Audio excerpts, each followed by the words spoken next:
श्री दत्त अथर्वशीर्ष। हरि ओम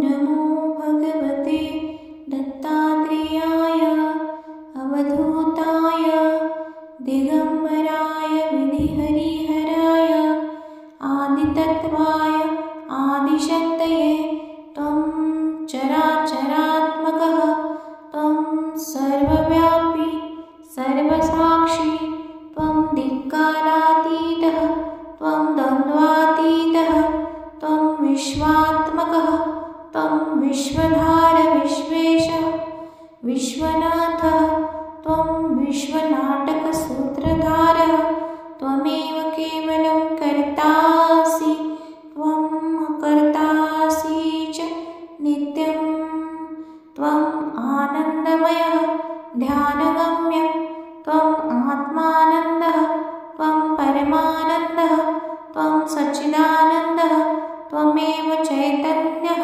चैतन्यदत्तात्रेयः। ॐ चैतन्यदत्तात्रेयाय नमः।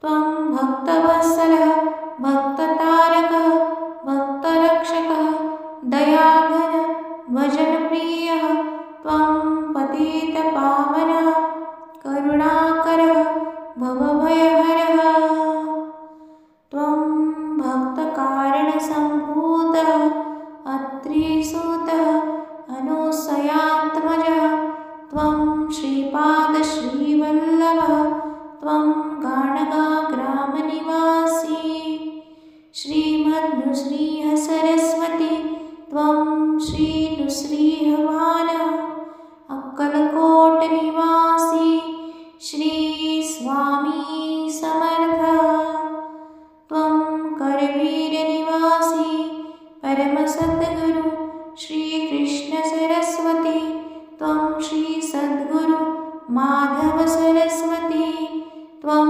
स्मर्तुगामी श्रीगुरुदत्तः शरणो गतोऽस्मि त्वां दीने याते मयि दया कुरु तव एकमात्रदृष्टिक्षेपः दुरितक्षयकारकः हे भगवन् वरदत्तात्रेय मामुद्धर मामुद्धर मामुद्धर इति।